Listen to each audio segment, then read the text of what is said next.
Welcome to the Build Business Acumen podcast, where we deliver practical knowledge and powerful guidance. Here is your futuristic host, Nathaniel Skula.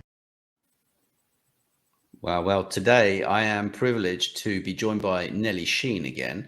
And Nelly Shein I've been working with for a number of years, about 6 years actually. And she basically used to run a very large media company in Scandinavia, the largest media company there. She's now, I think, more of a journalist and a writer than a CEO these days. But all of that knowledge, it doesn't just disappear. So we're kind of deep into learning about new things. And obviously with this being a new year, don't worry if you're listening to this and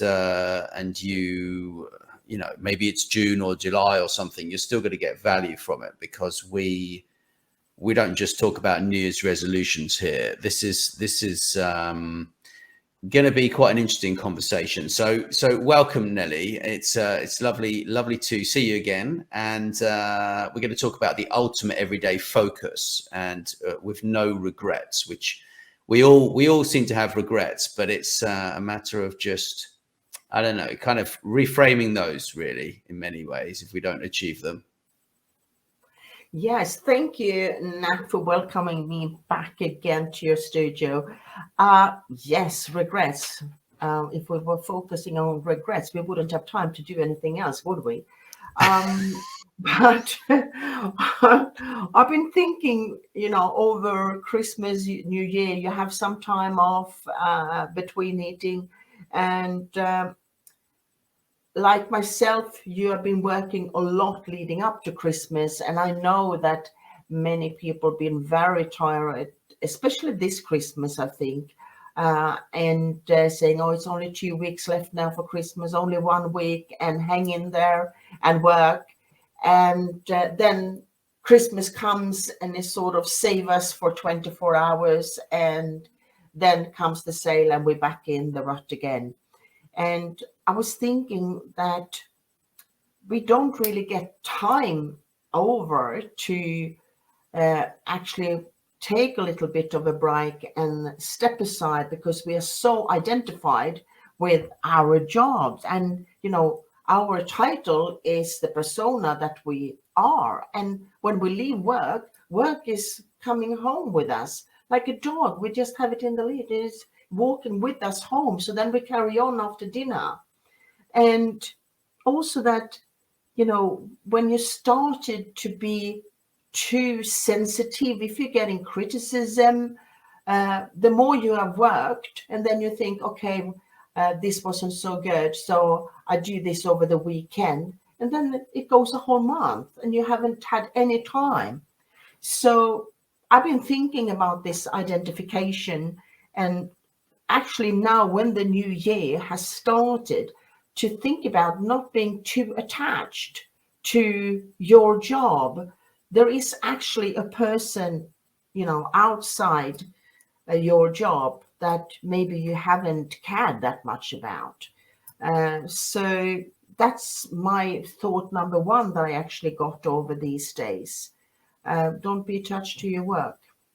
Yeah, I'm nodding away here, because a lot of these corporations, I mean, they're running downsizing programs. They are, streamlining, and it's happening with all the big companies, or onwards and onwards. I mean, it's a matter of churn to them. It's a matter of, it's business as usual, right? So at the end of the day, if you are just that person at work and you give way too much time to it, all of the rest of your life can suffer. And I think to maintain focus throughout the year, people need to really have clear goals of actually where they want to get to in their career, and also in their business, depending on where you are. Some people listen to this, may be starting a business, they may be starting a side hustle, they may have a business or a side hustle already, or they may be an employee. So we kind of cater to quite a lot of different types of people, but there's no way to kind of get over burnout if you're always working. So you've really got to make the time. You've actually got to make that time to revisit your goals. I mean, look, I'm not into New Year's resolutions. When people ask me like, oh, what are your New Year's resolutions? And all of my Facebook, you've seen it. All these people, well, I'm so grateful. I achieved this, and this. And I'm like, yeah, but like, so what? Like, okay, great. You're writing a list for all your Facebook friends to see how great you are. And it's like, but actually, if you focus on where you are, you don't need to tell anybody. You need to just keep calm. Don't tell anybody. Just focus on where you want to go. And you're going to have problems along the way. You're going to have, deaths in the family, right? You're going to have, you're going to lose your job. You're going to be promoted, right? You're going to be scared out of your mind to take on a new job, right? Which you've never done before, but someone's hired you and they know that you're great and you can do it. So it's like, how on earth, with all this pressure, how on earth do people stay focused on their life without being lost in the world of a job? I think it's very interesting that you're actually taking that up, because I've been thinking along the same line, especially when you're meeting distant family that you may not have seen for a while, and you talk about your jobs and family matters and everything. And everything is so focused around this Christmas. And then, of course, New Year comes, the New Year's Eve, that everything is going to happen on that particular day, almost forgetting that we have 364 other days as well going. And there is so much pressure on, and people come up with all kind of resolutions. And by the time it's actually 4th of January today, some people are already starting to leave them. So I'm thinking that, yeah, we have 365 days. Ease back a bit and take actually every day as New Year, and set up something, a goal. Of course, you have long-term goals, but set up something that you are going to do. Don't pressure yourself too much, because we also know that we think that we are so efficient and we're doing this, we're doing that. And as you just said, tick, tick, tick, tick, tick. And really, have we been business efficient? I wonder that. Or have we just kept ourselves preoccupied, doing a lot of stuff? So for this year, I don't have any resolutions, and that is probably a good thing, because I never seem to be able to live up to them. Or coming 5th of January, I've forgotten what it was. So, but this year I'm doing it differently. So I'm taking one day at a time, actually, and go up a bit earlier. So by now I'm going up 4:30, and I'm doing my half an hour I spend on going through my day that I'm going to have ahead of me. And since I have everything very clear for this day, I can be super relaxed, actually. Wow. When the day occurs. Wow, that's an early start, Nelly. I mean, I used to do the 5 a.m. thing. I did that for what, like 10 years or something, 15 years, right? And trained 2 hours every day, but I can't do it anymore. I don't know. Like, since I moved here to Croatia, like my life's totally changed. I don't have to be up at any close to the time. beach.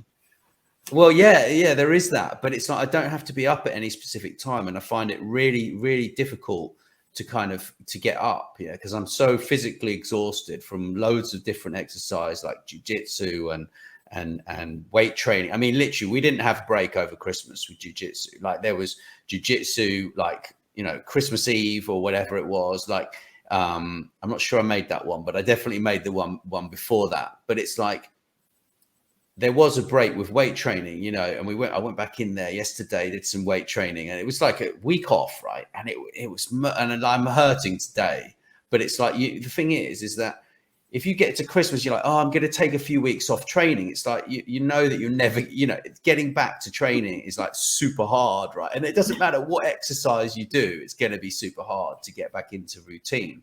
But it's like, these things, the daily habits that we have, formulate our lives, right? So they've proven that even if you start exercising like say that's something that you want to focus on for this year, you can just start by 5 minutes a day. And then after 30 days, that becomes a habit. And then you can grow that habit into longer periods of exercise per day. And you know me, I'd exercise every day for, 25 years pretty much. Right. And at least. Yeah. And so for me, that's like oxygen for me. Right. Other people, it might be really, really hard and they might dread it. And we've all been there. Like every so often I dread it. And I'm like, but actually, I don't want to go to jiu-jitsu and get choked by some visiting black belt that shows up, right, a lot of the time. But do you know what? If I don't go, I'm going to feel worse than how I feel when I get back, despite the bruises and whatever else, right? Like it because it's like I know that I have to do it. But if you're not at that point, and it's like I've got people on my Facebook that can oh, I'm fat. This guy, he posts a thing there before Christmas. Oh, I'm fat. Well, what do you think I should do about it? And it's like everyone's going, but do you know what made me laugh is that all his friends, right, are going, don't worry, it's okay. You'll be all right. It's fine to be a bit overweight. And I was just like, no, it's not. You're fat. Like, pull yourself together, right? Go and join a jiu-jitsu class. Go 4 times a week, stop eating rubbish, stop eating a load of sugar, do some exercise. And I was just totally brutal with this guy, right? And actually we exchanged a few direct messages and he was really pleased that because I'm 46, 47 this year, and he's 50. And I said, look, by the time you're 60, you could be a black belt in jiu-jitsu perhaps, right? If you do the work. And it's the same with career. All of these things, they all bring you in the right direction towards focus, because if you can focus on your exercise, then you know that that's taken care of. So then you focus on a different area of your life. It's like, okay, so then you need to focus on your relationships, right? For example, with family, friends, And then it's like, okay, so now I know I need to focus on my work and my work relationships. So everybody's going to have certain areas of their lives that aren't working for them. But it's about working out what particular thing isn't working and saying, well, I want to make that better. It's not about making a list for me of, specific, measurable, achievable goals. Whenever anyone says smart goal setting to me, I literally just turn off immediately. My brain, as soon as you say, oh, smart, achievable, measurable, I literally almost have a breakdown, right? And a lot of people listening when anyone is saying, Nelly, SWOT analysis, that is gonna blank. I don't want to focus on my weaknesses, please. Can I just focusing on my strength and let them grow? But I fully agree with you about the physical activity. It's so essential, and I am going in and out of different sports. I can be one that I can go swimming. Usually I go and swim 1 kilometer a day. And that is my basic activity. And then when you have done that, your brain is so alert, and then you can get working and do whatever you have to do. And I was just thinking, when you started to talk about the different areas, we were actually mentioning that in our latest book, the Mental Health and Work-Life Balance. We were talking about those different areas. And I mean, that is still very valid. I mean, it just came out before Christmas, didn't it? Yeah, so definitely. It's very valid to still read upon that. And I'm sure we are going to write similar books or more books in the depths about several of this area during this year, actually. Absolutely. And what I'll do, I've got some sort of useful blog that I will drop in the show notes. So I'll pop a link somewhere, and you can always visit legacymediahub.com if you want to look and just basically just type into Google legacymediahub.com, goal setting or something like that, and you can find there's loads of useful information, or reach out to me somewhere and actually actually ask me, I'll be happy to help, or reach out to Nelly Shein on LinkedIn. We've got so many resources that it's actually quite crazy. So, but thank you so much for listening, and thank you so much, Nelly, for your time. We're gonna be doing another one of these next week. So Yes. yeah, we're quite excited about helping everyone with all this amazing knowledge. Yeah, I just want to take the opportunity to say thank you to everyone who is watching or listening. Thank you so much. And we appreciate your feedback. Very funny, actually. Thank you. Thank you. Thanks so much for listening. Please subscribe, and wherever you prefer, share with your friends. And if you enjoyed the show, drop us a review on iTunes or wherever you listen.